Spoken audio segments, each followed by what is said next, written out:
Alors avec l'approche de Noël, la menace du Père Noël qui ne va pas passer est bien pratique pour convaincre votre enfant de vous obéir.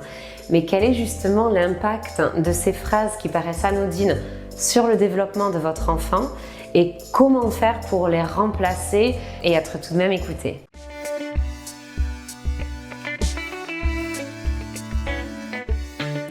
Alors le Père Noël t'écoute, il ne va pas passer, il ne va pas t'apporter de cadeaux. On a entendu nous-mêmes ces phrases quand on était enfant et elles n'étaient pas spécialement plaisantes au moment où on grandissait et maintenant elles nous semblent bien pratiques pour que les enfants nous obéissent. Mais alors ces phrases qui paraissent plutôt drôles, un peu mignonnes, nous semblent efficaces bien sûr, mais à quel prix pour votre enfant ? Parce qu'en fait, elles ne sont pas sans conséquences, elles ont un impact, elles constituent en fait une menace pour votre enfant. Elles constituent une forme de chantage. Votre enfant en fait reçoit cette information dans toute son intensité. Il ne prend pas de distance et il n'y a pas de filtre. Il attend ce jour du 25 décembre durant toute l'année. Il rêve au Père Noël qui va lui apporter des cadeaux.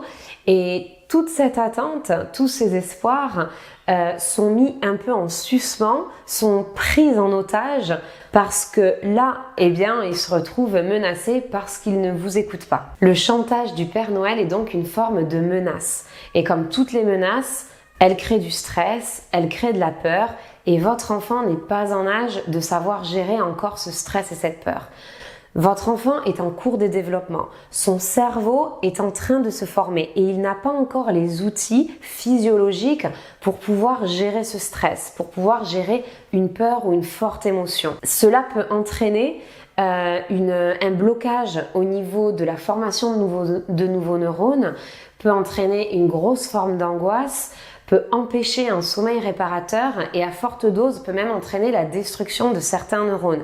Donc suivant chaque enfant, ce stress peut avoir un impact plus ou moins intense, qu'on suspecte ou non, parce que tout peut se faire de manière intérieure et on peut passer à côté de ce qui se passe à l'intérieur du corps et du cerveau de votre enfant.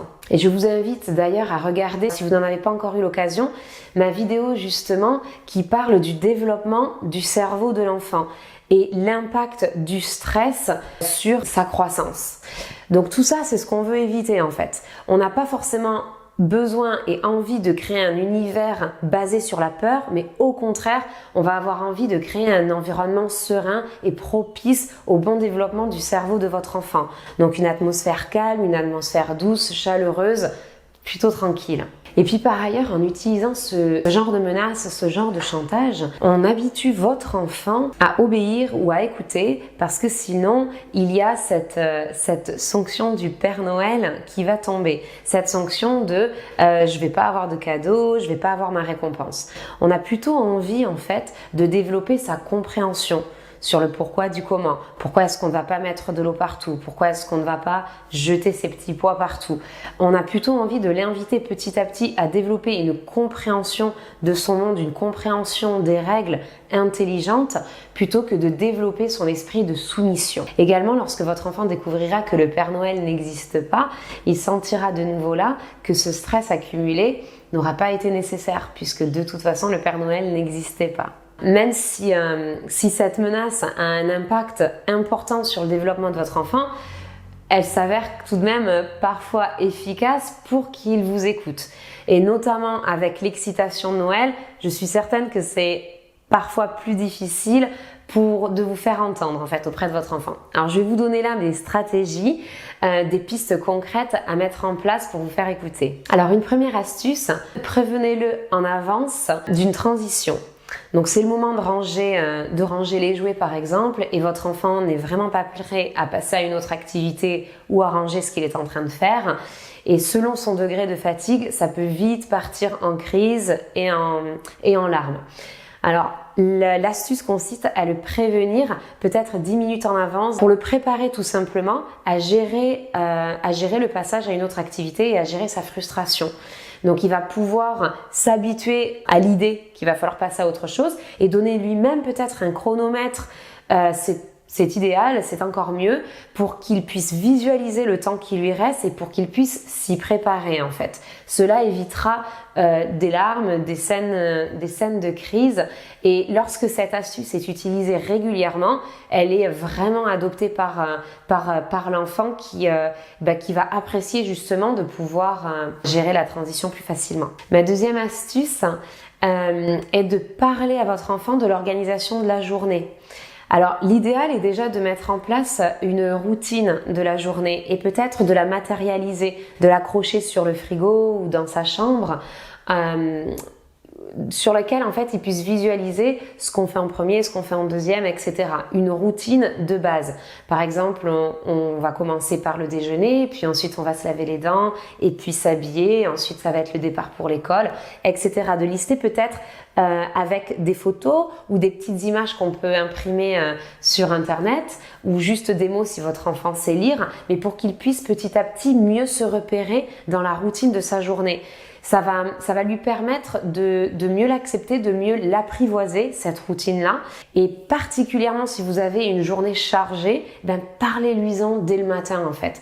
Prenez le petit déjeuner ensemble et avec calme, expliquez-lui un petit peu si y a des activités qui sont prévues, s'il y a des rendez-vous particuliers auxquels se rendre. Ça lui permettra de s'habituer à ça et peut-être de ne pas attendre de pouvoir jouer à un jeu auquel il avait vraiment envie de jouer parce qu'il sait qu'en fait il y a un planning à respecter. Ça l'aide à mieux visualiser ce qu'il attend. Alors dans ma troisième astuce, il s'agit de lui offrir des alternatives, de lui offrir une certaine forme de liberté, des choix, mais au sein d'un cadre. Donc par exemple, c'est le moment de se laver les dents, mais il n'en a vraiment pas envie. Donc offrez-lui différentes options. Par exemple, il peut choisir de se laver les dents avant ou après avoir lu une histoire avec vous, avant ou après avoir fait un petit jeu calme, avant ou après s'être mis le pyjama. Il s'agit en fait de lui offrir une certaine souplesse, une certaine flexibilité pour qu'il ait cette sensation d'avoir une forme de liberté, d'avoir une certaine responsabilité dans ce qui se passe en fait. Donc il ne s'agit pas bien sûr de lui laisser choisir tout ce qu'il veut. Vous proposez un cadre et vous lui offrez des choix à ce niveau-là. Ça lui permettra de mieux accepter ce qui se passe. Dans ma quatrième astuce, il s'agit de lui offrir de l'attention, de le réconforter et de le consoler lorsqu'il y en a besoin. Avec l'approche de Noël, en fait, il y a tout un flot d'émotions qui se dégage. Il y a l'excitation, il y a sans doute la fatigue due à ce premier trimestre écoulé à l'école, peut-être de la fatigue aussi due à des petites maladies d'hiver. Et votre enfant, en fait, se retrouve peut-être submergé par plusieurs émotions qu'il n'arrive plus à gérer.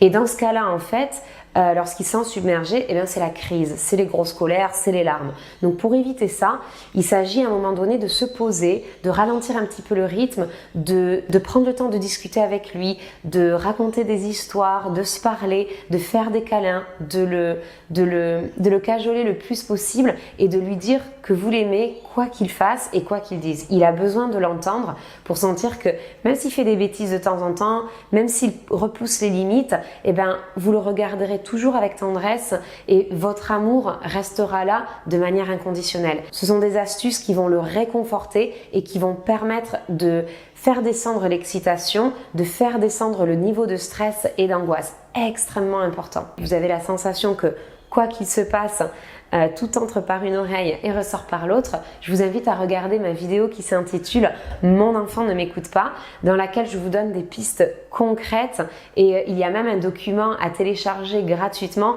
pour vous aider durant ces moments-là. Si vous avez des questions par rapport à cette vidéo, je vous incite à les écrire en commentaire parce que je suis certaine qu'elles pourront aider d'autres parents qui se posent très certainement les mêmes questions et je me ferai un plaisir de vous y répondre. Je vous retrouve très vite dans ma nouvelle vidéo.